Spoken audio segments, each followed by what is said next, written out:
오늘도 행복하세요. 오자유사생의 유현상 목사입니다. 오늘은 마태복음 17장 1절로 8절에 있는 말씀을 중심으로 해서 신령한 영적 경험을 사모하자라고 하는 제목으로 잠시 은혜를 나누고자 합니다. 오늘 저 여러분들 세상에 많은 사람들은 원하든 원치 않든 많은 일들을 해가면서 살아가게 되어집니다. 그런데 사람들이 그 어떤 일을 맡겨진 일을 할 때 자신 있게 할 수 있는 일이 있고 그렇지 못한 일이 있습니다. 그런데 자신 있게 하는 일들은 자기가 과거에 많이 해봤던 일, 경험이 많은 일들은 자신을 가지고 일을 합니다. 그런데 자기가 맡겨진 일이 전혀 경험이 없으면 그거를 정말 제대로 할 수가 없고 자신도 없고 그렇게 되지고 맙니다. 그래서 경험이 있느냐 없느냐에 따라서 맡겨진 일이 자기가 할 수 있는 일인가 아닌가, 경험이 있으면 자신 있게 하지만 경험이 없으면 멈칫멈칫하게 되어져 있습니다. 우리가 신앙생활하는 것도 마찬가지입니다. 우리가 신앙생활하는 사람을 우리가 자세히 주의해서 보면 어떤 사람은 아주 담대하게 영적 확신을 가지고 아주 신앙생활을 담대하게 제대로 해가는 사람이 있는가 하면 그렇지 못한 사람이 있습니다. 교인은 다니는데 가만히 들여다보면 그 사람 저 거듭이나 났나? 구원의 확신이나 있나? 신앙생활하는 게 보면 신앙생활하는 사람 같지가 않아요. 그런데 왜 그런 차이가 나느냐? 신앙생활은 영적 생활인데 영적 경험이 분명히 많이 있는 사람들은 확신을 가지고 신앙생활을 하고 담대하게 합니다. 그런데 영적 경험이 없는 사람들은 항상 주저주저하고 그러고 맙니다. 그런데 왜 그러느냐? 우리가 기본적으로 신앙생활하는 사람들은 분명히 인지하고 있을 것이 있어야 됩니다. 그게 뭐냐? 예수님께서 40일 광야에서 금식을 마치시고 줄이실 때에 시험하는 자가 나타나서 그 가장 줄인 상태에 있는 예수님을 시험하기를 뭐라고 합니까? 첫 번째 시험이 네가 하나님의 아들이여든 돌이 변하여 떡이 되게 하라. 그렇게 예수님 말씀하시길 뭐라고 말합니까? 사람은 떡으로만 사는 것이 아니라 하나님의 입으로 나오는 말씀으로 산다. 하나님은 인간은 살아야 되는데 살기 위해서는 분명히 두 개의 양식이 있어야 된다는 겁니다. 마귀는 육신의 양식인 떡만 얘기했지만 예수님은 떡만 아니라 떡도 있어야 돼요. 육신의 양식이니까. 그런데 인간은 육신만 있는 게 아니라 영도 있기 때문에 영적 양식인 하나님의 말씀이 있어야 된다. 바로 그렇습니다. 우리 신앙인들이 기본적으로 인식할 것은 뭐냐면 우리는 매일매일 두 개의 양식을 먹어야 된다는 겁니다. 그런데 사실은 보면 육의 양식보다도 먼저 그 나라와 그 일을 구해야 되기 때문에 영의 양식인 하나님의 말씀을 먼저 양식으로 취하고 그리고 난 뒤에 그 안에서 육신의 양식을 하나님으로부터 공급받는 겁니다. 그것이 예수님이 마태복음 6장에서 하신 말씀이죠. 무엇을 입을까 마실까 염려하지 말아라. 그것은 다 이방인에 구한 거고 우선 순서가 달라야 된다. 먼저 너는 그 나라와 그 일을 구하면 모든 것을 다 더해주는데 먹고 입고 마시는 거 너희가 구하기 전에 아버지께서 너희에게 있을 걸 이미 알고 있다. 이미 준비되어 있다는 거예요. 그래서 우리 모든 신앙인은 사실 가장 바람직한 것은 먼저 새벽에 일어나서 하나님의 말씀을 통하여 영의 양식을 취하고 그리고 육신의 양식을 취해야 합니다. 그것이 가장 바람직한 삶의 순서입니다. 그러면 육신의 양식을 먹고 영의 양식을 먹기 때문에 당연히 육신의 눈으로 볼 수 있는 세계도 보지만 영의 양식을 먹었기 때문에 영적 존재로서 영적인 세계도 보여야 되는 것이 당연한 겁니다. 그런데 오늘 안타까운 게 바로 뭐냐? 많은 사람들이 신앙생활을 하면서 너무나 인간적인 합리주의에 사로잡혀가지고 영적인 존재이면서 영적 신앙생활을 하지 않는 사람이 너무나 많아서 그들이 알고 보면 신앙생활을 담대하게 하지 못하는 경우가 너무나 많이 있습니다. 오늘 우리가 성경에 보면 가장 성경에 박식하고 뛰어났던 사람이 사도 바울이죠. 그런데 그 바울이 영적 검에는 오히려 더 누구보다도 앞장섰습니다. 여러분, 바울이 마지막 로마에서 68년도에 순교하면서 믿음의 아들 디모데에게 디모데후서 4장에서 말하기를 자기의 마지막 신앙의 결산을 고백하죠. 내가 달려갈 길을 달려가고 선한 싸움을 싸우고 믿음을 지켰으니 이제 나에게는 의의 면류관은 준비되어 있다. 나는 정말 이 사명을 받고 예수님을 다메섹에서 만난 이후에 정말 달려왔고 게으르게 천천히 걸음 달려왔고, 그리고 그 길에 달려만 온 것이 아니라 악한 수없는 것들과 선한 싸움을 싸웠고, 그러면서 그 싸움 가운데 반드시 믿음의 원칙을 지켜서 이제는 나에게는 의의 면류관이 준비되어 있다. 근데 그것은 나뿐만 아니라 예수님 나타나기를 고대하는 모든 자에게 다 마찬가지라고 말씀하고 있습니다. 그렇게 바울이 순교의 순간을 앞에 놓고도 자기 믿음을 결산할 수 있었던 건 어디에 있었느냐? 그는 바로 영적 세계를 보고 있었던 겁니다. 바울은 우리가 잘 아는 것처럼 고린도서 12장에 보면 그가 환상 중에 자기 영이 몸에 있는지 바뀌는 모르는 그런 상황에서 삼층천을 보았다 그러고 말았습니다. 삼층천, 하늘을 보았어요. 그렇기 때문에 그 하늘을 본 바울은 항상 자기 자신이 겸비할 수밖에 없습니다. 왜? 하나님을 본 자가 어떻게 하나님 앞에 겸손하지 않을 수 있습니까? 온유하지 않을 수 있습니까? 그래서 바울은 항상 자기 신앙을 고백할 때 내가 잡았다고 생각도 안 한다. 빌립보서에 보면 잃었다고 생각도 안 한다.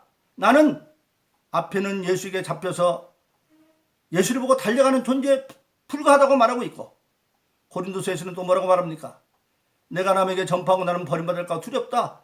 그래서 늘 깨어있는 그런 상태에 있는 것을 우리가 알게 되어진 겁니다. 바로 그는 영적 세계를 보았기 때문에, 그리고 그 고난 가운데서도 그는 말하기를 지금 받는 고난과 장차 하늘나라에서 받을 영광과 비교할 수 없다고 하는 그 믿음을 외치면서 순교순까지 가는 겁니다. 그 바울은 그렇게 성경에, 구약 성경에 다 통했지만, 그러나 그가 제 2차 세계 선교행을 떠나려고 할 때 그는 아시아 쪽으로 가려고 전부 다 이제 준비를 해서 믿음의 아들 디모데와 그리고 실러와 함께 가려고 준비했는데 주의 영이 허락지를 않아요. 사도행전 16장에 보면 주의 영이 허락지를 않는다 그랬어요. 그래서 바울은 이제 앉아서 들어와 항구에서 기도하고 있습니다. 그때 놀랍게도 마게도냐에서, 유럽의 천상인 빌립보 마게도냐에서 자기를 부르는 손짓하는 환상의 사람을 바라보고 아시아로 가려는 계획을 다 포기하고 유럽 선교로 들어가는 것을 우리가 알게 되어지는 겁니다. 바로 환상을 보고. 그런데 여러분들, 왜 영적 세계가 안 보이느냐? 영의 양식은 하나님 말씀인데 많은 사람들이 그냥 말씀을 읽는 것으로 끝나버리는 사람, 그 양식에 대해서 먹어서 힘이 돼야 영관이 열리는데 그냥 아니 듣고 끝내버려요. 아니면 어떤 사람은 그때는 아멘하고 봤는데 우리가 밥을 먹고도 소화하지 못하고 설사하는 것처럼 교회 밖에 나가면서 또는 성경 말씀 읽고 밖에 나가면서 그 말씀 도로 다 설사해버리고 나면 영역이 없으니까 영안이 안 열리는 거죠. 그래서 우리는 하나님의 말씀을 정말 영의 양식으로 취하는 자는 반드시 영역이 있어서 영안이 열리게 되어 있어요. 여러분, 베드로도 마찬가지지 않습니까? 베드로가 욥바에 머무르고 있을 때입니다. 그 베드로가 사도행전 10장에 보면 욥바에 머무르고 있을 때에 환상이 하나 보이는데 하늘에서 보자기 4개 있는 곳에 뭐가 내려서 보니까 유대인들이 구약 율법대로 봐서 먹어서 안 되는 그런 잡스러운 짐승들이 거기 있습니다. 그런데 하나님이 잡아 먹으라고 그러니까 내가 이거 잡스러운 거 못 먹습니다. 내가 얘 거룩한 걸 왜 못 먹는다고 그래? 그것이 3번이나 환상을 보였는데 베드로는 그게 무슨 뜻인지 몰랐어요. 그런데 3일 전쯤에 가이사랴의 이방인 고넬료라고 하는 백부장이 있는데 그는 유대인들에서 회당도 지어주고 많이 구제도 하고 온 집안이 함께 하나님을 경외하고 기도하는 사람인데 하나님의 사자가 나타나서 고넬료에게 말하기를 내 기도와 구제가 하늘에 상달되어졌다. 그러니 사람을 보내어서 요바에 가면 피장의 집에 베드로가 있으니 데려다가 복음을 들으라는 겁니다. 그래서 보내는데 그 사람들이 바로 베드로의 환상 보고 난 뒤에 사람들이 차적을 보고 아 이거였구나. 그리고 가이사랴로 가서 고넬료 집안에 복음을 전하고 이방인에게 성령이 많은 사건을 경험하게 되어지는 것입니다. 바로 그렇습니다. 여러분 신앙생활은요 영적 생활입니다. 하나님 말씀 중심이지만은 때로 우리가 다 알 수 없을 때는 우리가 기도하고 있으면 하나님이 영안을 열어서 보여주는 겁니다. 그걸 인정해야 돼요. 여러분 그것을 위해서 지금 예수님이 오늘 본문 마태복음 17장 1절로 8절에 보면 12제자 가운데 가장 제자 중에 제자라고 할 수 있는 베드로와 요한과 야고보를 데리고 변화산상의 높은 산으로 기도하러 올라갑니다. 그런데 올라갔더니 호련히 그 베드로와 요한과 야고보 앞에서 예수님이 변형되어서 얼굴이 해같이 빛나고 옷이 빛과 같이 휘어졌습니다. 그러고 보니까 거기에 율법의 대표자인 모세하고 그리고 모든 선지자의 대표라고 하는 구약의 불병 같다고 하늘에 올라갔던 불의 선지자 엘리야가 예수님과 더불어서 이야기를 하고 있습니다. 그런데 그 내용을 오늘 보면 마태복음 17장에는 이야기하는 것만 나와 있지 내용이 없는데 그런데 누가복음 31장에 보면 그때 어떤 얘기를 세 분이 했느냐 예수님과 모세와 엘리야가 장차 예루살렘에서 예수님의 별세하실 것 돌아가실 얘기를 하고 있었습니다. 그러면 왜 예수님이 베드로와 요한과 야고보를 데리고 대표적인 제자들고 변화산에 올라갔느냐. 일찍이 예수님은 마태복음 16장 21절에서 그들이 마태복음 16장 13절부터 시작해서 드디어 베드로가 주는 그리스도 살아계신 하나님이라는 신앙 고백을 하고 모든 제자들이 따라 섰을 때에 드디어 예수님은 그때 자기의 예루살렘에서 고난의 사건을 얘기합니다. 이제 내가 얼마 아니면 예루살렘에 올라가서 서기관과 바리새인과 대사장들에게 장로들에게 죽임을 당하고 3일 만에 살아날 것이다 라고 하는 십자가의 얘기를 하니까 인간적인 생각을 했던 베드로가 이제까지 복 있는 자로 칭찬받던 베드로가 그렇게 못합니다. 우리가 그렇게 도와주지 않겠습니다. 그러니까 예수님이 책마루 사단아 너를 물러가라. 네가 사람의 일을 생각하고 하나님의 일을 생각하지 않는구나. 예수님이 이 땅에 오신 목적이 바로 예루살렘 십자가에서 못 박혀서 인류의 죄를 대속하고 부활하심으로 인류를 하나님께로 인도하는 게 하나님의 일인데 베드로는 얄팍한 인간적인 생각으로 사람의 일을 생각하고 자기들이 이렇게 못 이기겠다는 겁니다. 그래서 책망을 한 뒤에 천국이 얼마나 귀하냐. 세상에 천하를 얻고도 자기 목숨이면 무엇이 주저했느냐. 구원의 길은 천하고로 맞박성 주양서를 말씀하고 그리고 난 뒤에 누구든지 나를 따르는 자는 자기를 부인하고 각자 자기에게 주신 사명의 십자가를 지고 나를 쫓아줄 것이다 그렇게 말씀하셨는데 이제 그것을 더욱더 확실하게 보이는 자리가 오늘 변화산상의 마태복음 10장 1절로 8절의 사건입니다. 그래서 베드로 요한과 야고보는 예수님과 모세와 엘리야가 장차 예루살렘에서 예수님이 별세하실 것을 얘기했다고 누가복음 9장 31절은 말씀하고 있습니다. 그게 너무 좋아서 그 하얀 빛 내져서 그때 베드로가 말하기를 여기가 좋사오니 우리가 초막 3개를 지어서 원하시면 하나는 주님을, 하나는 모세를 위해서, 하나는 엘리야를 여기서 있는 게 좋겠습니다. 너무나 좋으니까. 그때 하늘에서 빛난 구름이 덮이면서 하나님의 소리가 들리는데 뭐라고 합니까? 그는 나의 사는 자 기뻐하는 자다. 너희가 그 말을 들으라. 예수님은 산에 머물러 오신 분이 아니에요. 예수님이 세례요한에게 세례받고 성령이 임하면서도 하늘에서 너는 내 사랑하는 자 기뻐하는 자라 말씀은 그 말이 똑같이 이루어지고 그는 내 사랑하는 자 기뻐하는 자 그의 말을 들으라. 그 말을 듣고 세자가 두려워서 엎드려 있는데 예수님이 그들의 두려워 말라고 손을 대니까 그들이 다시 영안 자리에서 육안으로 돌아온다 보니까 예수님밖에 안 보입니다. 여러분, 바로 그렇습니다. 오늘 저 여러분들이 신앙생활하면서 이것이 바로 삶의 현장이 되어야 됩니다. 저는 간증을 좀 드리겠습니다. 지난 30일 저녁에 제가 이 방송을 멀어서 유튜브 방송도 시작을 했는데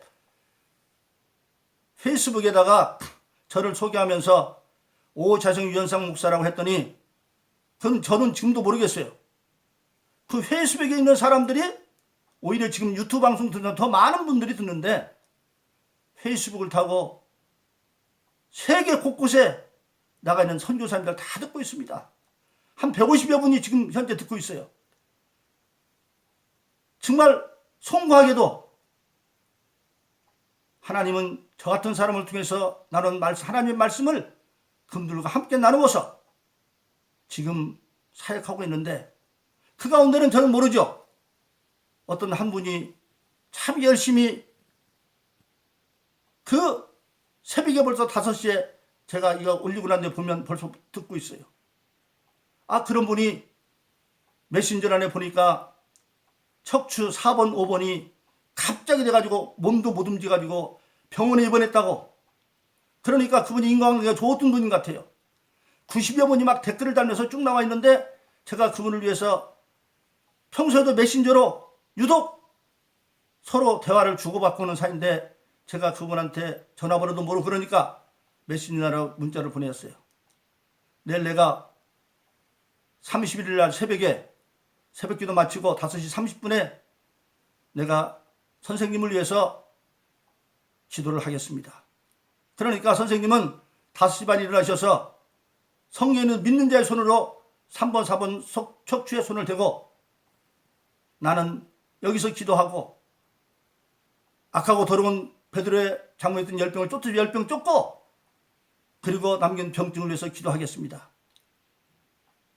그랬어요. 그러면서 제가 말했어요. 이런 일은 지금 저에게는 한 달에도 여러 번씩 그런 일이 벌어지고 있다.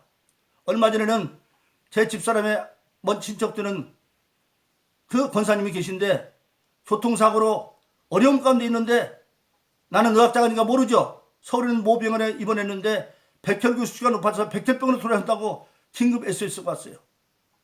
한 2주 전쯤.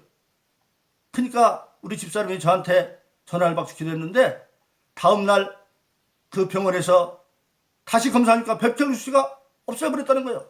괜찮다고.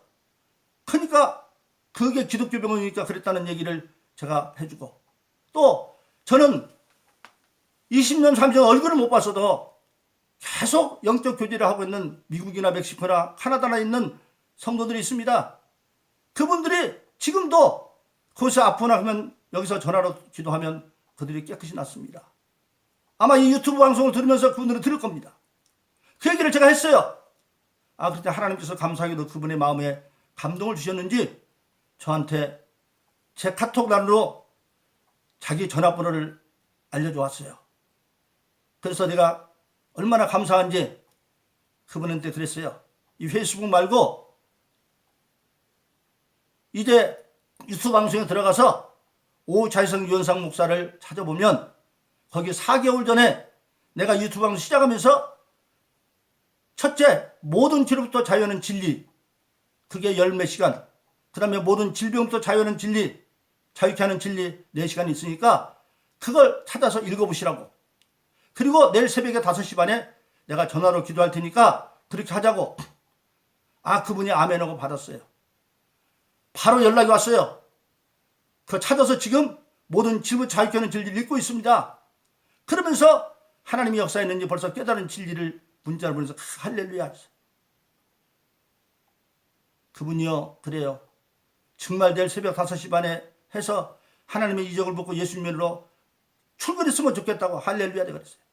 오늘 새벽 5시 반에 꼼짝없이 실려왔던 그가 제가 여기서 성서적으로 모든 병의 원인은 대부분 죄잖아요. 여러분 중풍병자가 침상에 들려왔을 때 육신의 문제로는 중풍병이지만 영적 문제는 죄의 문제죠. 그래서 예수님께서 소자에 대해 주사 한 번에 죄의 문제, 영적 문제를 해결하고 침상을 메고 가라고 그러잖아요. 에? 똑같은 거예요. 그래서 예수님은 요한복음 20장 21절 23절에 보면 안식 후 첫날 겁이 나가지고 저녁 때에 제자들이 문을 깍깍 잠그고 있는데 부활하신 주님이 쑥 들어가서 평안을 빌고 난 뒤에 다시 말하니 평안하라. 그리고 난 뒤에 자기 못 박힌 손가락을 보이면서 내가 아버지를 부르니 너도 보이낸다. 그러면서 너는 성령을 받으라. 네가 누구니 3일 나도 사오고 그러면 그대로 다 말씀하십니다. 그래서 저는 항상 모든 병든 자를 기도할 때는 예수 이름으로 속죄 기도를 먼저 합니다. 하나님에 관한 죄, 인간 사이에 잘못한 죄, 그리고 환경과 물질 삶의 모든 죄를 대속하고 그리고 난 뒤에 예수 이름으로 베드로의 장로의 열병을 쫓은 좀 쫓습니다. 그리고 그 열병들이 남긴 병증들도 위해서 기도합니다. 그렇게 했습니다. 근데 여러분 할렐루야, 오늘 제가 5시쯤에 운동하러 가는데 목사님 감사합니다. 제가 지금 출근했습니다. 나는 예수님을 예루살렘 신기한 처음입니다. 그래서 저를 찾아와서 만나고 싶다는 얘기가 왔어요. 사랑하시면 바로 그렇습니다. 영적인 능력은 이런 거예요. 하나님 말씀을 내가 먹어서 그 말씀이 나를 지배하면 세상의 지식은 내가 써먹으려고 배우지만 하나님 말씀 내가 알면 하나님 말씀이 주인이 되고 우리는 그의 도구가 되는 거예요.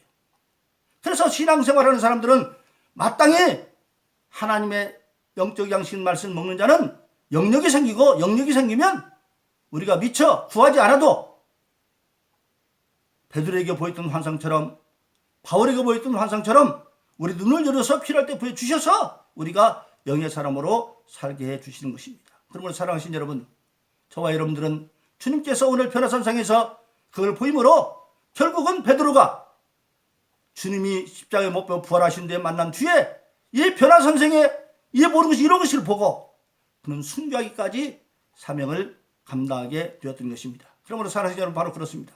저와 여러분들도 정말로 신령한 영적 경험을 사모하는 신앙이 되어져서 우리 삶 가운데서 우리가 정말 하나님의 눈에서 영안을 열어서 영적인 세상을 보면서 악한 것들을 이기고 사는 그런 사람 되기를 예수 이름으로 축원합니다.